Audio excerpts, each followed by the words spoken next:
We've all heard the tales. The horned helmets which they never wore, the brutal raids, the dragon-prowed longships slicing through the mist. Vikings get sold to us as explorers, as warriors, as fearless merchants. But almost nobody talks about the uncomfortable parts, the human machinery that made the Viking Age possible, the slave markets that were the Silicon Valley of their economy, the household hierarchies that read like legal contracts for breeding, the use of sexual violence as a weapon of terror, the line between a wife and a slave, a child and a disposable burden. Which of these are legends, and which of them are buried in the soil of England, written into the law codes of Norway, or described in chilling detail by a diplomat from Baghdad? We are going to look at 5 documented sexual practices from the Viking Age. If you value documented history like this, subscribe. It's the best way to support our work. Also, comment from which city you're hearing this story. This script is researched and factual, using sources like the Icelandic sagas, the Gulliting Law Code, and the eyewitness report of Arab diplomat Ahmad ibn Fadlan. Now back to the story. Number 1. The thrall market and the price of a womb. The Viking Age ran on silver, but it was built on a foundation of human bodies. From the first raids around 790 AD until the end of the era, the single most valuable and versatile commodity a Norseman could capture was not gold, but people. The entire Viking economy became addicted to this human trafficking. Great, sprawling, and terrifyingly efficient slave markets sprung up at the hubs of their trade network. The biggest and most notorious in the West was in their stronghold of Dublin, or Dyflin. From this fortified port, tens of thousands of captured Irish men, women, and children were processed like livestock. Another critical hub was Hedeby, on the neck of the Jutland Peninsula, a crossroads where the Northern Sea. Routes met the land routes of Francia and the great rivers leading east into the Slavic lands. Archaeological digs at these sites routinely uncover the crude tools of the trade. Heavy iron slave collars with locking mechanisms, chains, and shackles found in the mud of the former harbors. The evidence is not just in the dirt, it's written in their own laws. The Norwegian Gulating Law Code, first compiled in the 900s, is brutally specific about the value of human life. It sets a different price for injuring a thrall, the generic term for a slave, versus injuring a free person. It lays out the grim legal status of their children. If a free man fathered a child with his own female slave, a personal attendant, known as an ambat, the child was born into the same status as the mother. The child was a slave. The mother had no rights to her own offspring. The child had no right to its father's name or property. They were chattel, plain and simple, and could be sold separately at the master's whim. A woman's womb was just another asset. The price of a healthy male thrall was typically around 12 auror of silver. A female thrall was worth 8 auror, the same price as a new coat of mail or a good milk cow. Her value was explicitly defined in relation to armor and livestock. The scale of this trade fueled the entire Viking expansion. The Annals of Ulster, for the year 821, report a Viking raid on an Irish village where a great number of women were carried off into captivity. This entry is repeated year after year for different locations. These captives were yoked together, force-marched to the coast, and packed onto longships with less care than was given to the ship's rigging. From Ireland, they were taken to Dublin. From England to Jorvik. From the Slavic East to Hedeby. There they were sold. Coin hoards found across Scandinavia are filled with thousands upon thousands of silver dirhams from the Abbasid Caliphate in Baghdad and the Samanid Emirate. In Central Asia, how did this river of silver flow north? It was exchanged for the North's own products: furs, amber, walrus ivory, and human beings. Norse traders, the Rus, established a trading highway, the Osterweger, the Eastern Way, down the rivers of modern Russia and Ukraine. They took captured Slavs and Finns down the Dnieper to the Black Sea to be sold in the markets of Constantinople, which they called Miklagard, the great city. They took others down the Volga to the Caspian Sea to be sold in the markets of the Caliphate. This wasn't a side hustle. The slave trade financed the ships, paid the warriors, and bought the political influence that made chieftains into kings. It was the dark, beating heart of the Viking Age economy. Number 2, the wife, the concubine, and the law. A Viking Age longhouse was not a simple home. It was a complex, hierarchical, and often emotionally brutal social arena, especially for the women who lived within its timber walls. At the apex of the household stood the husfreyja, the lady of the house. She was the man's official legal wife, his enkakvinna. Her marriage was almost always a strategic contract, an alliance between two powerful families, designed to consolidate land, wealth, and power. As such, she held significant legal rights. She could inherit property from her own family. She ran the longhouse's internal economy, famously holding the keys to the food stores and chests as a public symbol of her authority. But the keys to the master's bed were not hers alone. Powerful chieftains and wealthy farmers were openly polygamous. Below the wife in status were the frilur, or concubines. A frilla was not a wife, but she was not necessarily a slave either. She could be a woman from a lower status local family, or very often a captive taken in a raid who, through beauty or intelligence, earned a more privileged position within the household. Her status and that of her children was eternally precarious. The law codes, like the Icelandic Gragas, are clear. The children of the official wife were the legitimate heirs, the skilgetin. They had first claim to all inheritance. The child of a concubine, the friluson, was illegitimate. He might be acknowledged by his father, raised in the household, and even formally adopted to receive an inheritance if there were no legitimate sons, but his position was never secure. This system was a recipe for constant household tension. The sagas are filled with the strife it caused. The Laxdæla saga gives the most famous example. The Icelandic chieftain Höskuld Höskuldsson, while on a trading mission in Norway, buys a beautiful but supposedly mute slave girl named Melkorka. He takes her as his concubine. Back in Iceland, she gives birth to a son, Olaf, who becomes known as Olaf the Peacock for his fine looks and bearing. It is only then that she reveals she is not mute. She is an Irish princess, captured in a raid as a child. Her son Olaf, though illegitimate, rises to become a great chieftain. But he is forever in conflict with his legitimate half-brother, Thorleik, the son of Höskuld's official wife. The saga shows the entire system in motion, the international slave trade, the practice of concubinage, and the bitter lifelong rivalries it created between half-siblings. For the women, it was a constant competition for favor, for security, and for the future of their children in a social structure that treated their relationships and their offspring as strategic assets on a family balance sheet.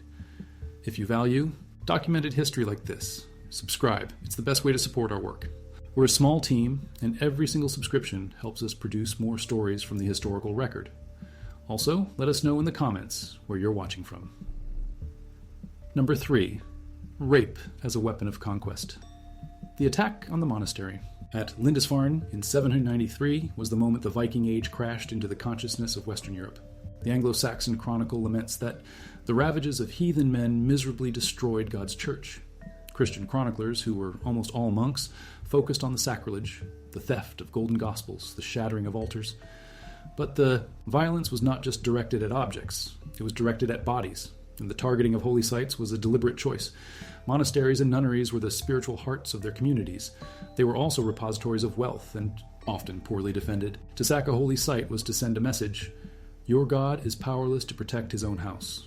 To commit sexual violence against nuns, who were considered the brides of Christ, was the ultimate act of symbolic desecration. It was psychological warfare intended to break the spirit of the enemy. The Frankish annals of St. Bertin, recording a raid in the 850s, state that the Vikings slew clergy and laity, men and women, carrying off a great many women into captivity. This was not random, chaotic lust. It was a calculated part of the raid's payoff. High-status women, the daughters or wives of Anglo-Saxon or Frankish lords, were especially valuable prizes. They could be held for enormous ransoms, paid in land or silver. Or they could be forced into concubinage, a living trophy of a Viking chieftain's victory and a permanent public humiliation for the woman's male relatives who failed to protect her. A man's honor, in Norse and Anglo-Saxon society alike, was deeply tied to his ability to defend the women of his household. The capture of a wife or daughter was a devastating blow to his social standing. This sexual violence was an instrument of terror, designed to demoralize and dominate. It fueled a profound hatred and fear that defined the relationship between the Vikings and their victims for centuries. Number 4. The Rus funeral and the Angel of Death. This is the single most graphic, detailed, and disturbing eyewitness account of a Viking Age ritual that has survived. It comes from Ahmad ibn Fadlan, a highly educated Arab diplomat, a man of law and religion, sent in 921 AD by the Caliph of Baghdad on an embassy to the king of the Volga Bulgars. On his journey along the great river trading routes, he encountered a group of Scandinavian traders the Arabs called the Rus. When one of their chieftains died, Ibn Fadlan became an accidental ethnographer, documenting the entire ghastly 10-day funeral ritual. The chieftain's body was placed in a temporary grave covered with a canopy.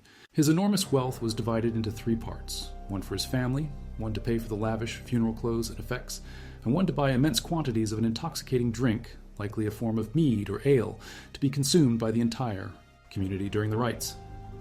Then, the dead man's household slaves were assembled and asked a chilling question: who among you will die with him? A slave girl volunteered. From that moment on, she was a consecrated victim. 2 other girls were assigned to be her guardians, attending to her every need. She was dressed in the finest clothes, and every day she drank, sang, and feasted. She was treated with a terrifying kind of honor. She was a dead woman walking. On the day of the funeral, the chieftain's longship was dragged ashore and placed on a pyre of wood. An old woman, a ritual specialist whom Ibn Fadlan calls the Angel of Death, oversaw the proceedings. The condemned girl went from tent to tent, having sex with the master of each. Then she was brought to the ship. She was given several cups of the intoxicating drink. She was led into the funeral tent erected on the ship's deck, where her dead master's body now lay. Inside, the Angel of Death and several men were waiting. As Ibn Fadlan watched from a distance, the men had intercourse with her one last time, each proclaiming, "Tell your master I did this only for the love of him." After this ritualized gang rape, the ceremony reached its brutal climax. The Angel of Death placed a twisted cord of silk around the girl's neck and gave the ends to two men to pull. As they strangled her, the old woman produced a broad-bladed dagger and began to stab her repeatedly between the ribs. Strangled and stabbed simultaneously, her body was placed next to her master's. The family of the dead chieftain then approached, naked, with torches, and set the ship ablaze. Ibn Fadlan was aghast, but a rust trader explained the logic to him. "You Arabs," the man said, "are fools. You take the people you love and honor most and put them in the ground. We burn him in an instant so that he enters paradise at once." For the slave girl, there was no choice. Her life ended in a horrifying confluence of ritualized sex and public violent sacrifice, all to serve her owner in the next world. Number 5. Divorce, exposure, and the discarded child. Not all the horror of the Viking Age was loud and violent. Some of it was cold, legal, and took place in the relative quiet of the longhouse. Viking law had a surprisingly modern-seeming approach to divorce. Both men and women could initiate a separation. The Icelandic law code, the Gragas, meticulously lays out the procedure. A person had to declare their intent to divorce before witnesses at 3 key locations: at their shared bedside, in the main doorway of the longhouse, and finally, publicly, at the local legal assembly, the Thing. The reasons could be what we would expect, like physical abuse or failure to provide for the family. But some grounds were about public honor and shame. In one saga, a woman weaves a shirt with a plunging neckline for her husband. When he wears it in public, she promptly divorces him on the grounds that he is dressed like a woman and has brought shame upon them. Even more chilling was the socially accepted practice of infant exposure. When a child was born, it was placed on the floor before the father. He, and he alone, had the legal right to decide its fate. If he bent down and lifted the child into his arms, it was formally accepted into the family.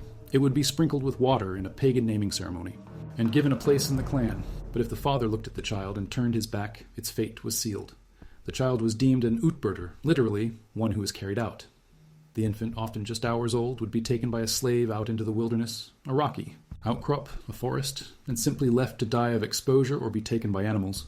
This was not legally considered murder. It was a father's right to refuse an heir. The decision could be for any reason.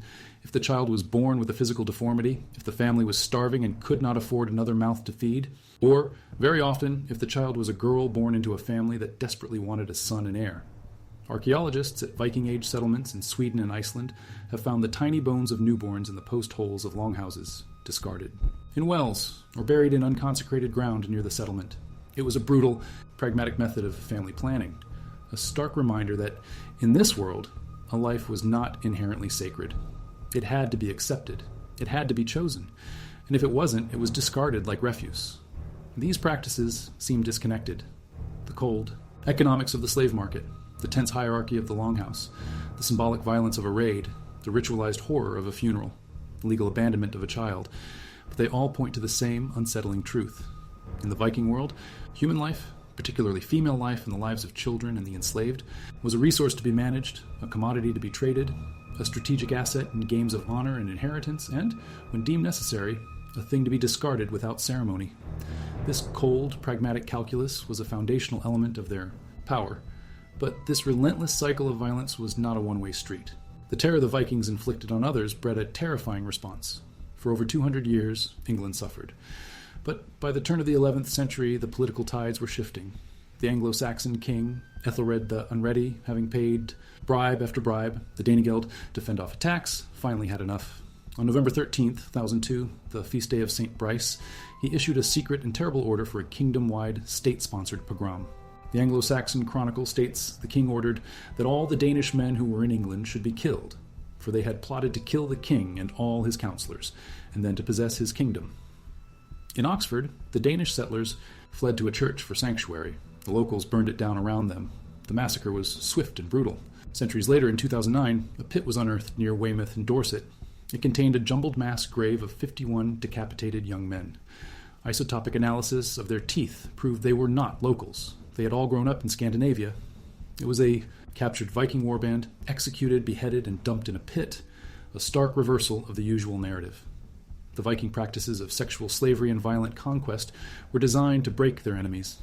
But, in the end, they created a hatred so profound that it led their victims to adopt the same level of brutality. The horror was not just what the Vikings did. It was the world of merciless violence they perfected, a world that eventually turned on them with the same cold, savage fury